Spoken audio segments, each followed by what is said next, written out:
జూబ్లీహిల్స్ ఉప ఎన్నికలో అభ్యర్థుల సంఖ్య తేలిపోయింది. పోటీలో అభ్యర్థుల సంఖ్య భారీగా ఉంటుందని అందరూ భావించినా చివరికి 58 మందిగా తేలింది.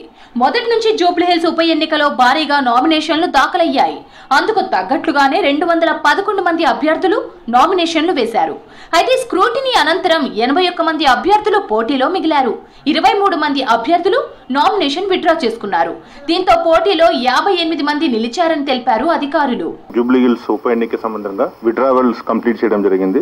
విత్డ్రావల్ తర్వాత టోటల్ క్యాండిడేట్స్ 58+1 దాని భాగంగా ఈ రోజు ఫైనల్ ఎంత ఎలక్టరల్ రోల్ వచ్చారు, దాని తర్వాత ఎంతమంది సర్వీస్ ఓటర్స్ ఉన్నారు, 1365 జనరల్ ఎలక్టర్స్ ఉన్నారు, సర్వీస్ సెలెక్టర్స్ 18 మంది, overseas selectors 123, PWD voters electors 1908 ఉన్నారు.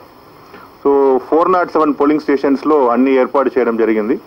అండ్ ఎలక్షన్ కమిషన్ ఆధ్వర్యంలో 3 observers, general observer, police observer, expenditure observer వారు కూడా అన్ని ఏరియా విజిట్ చేయడం జరిగింది.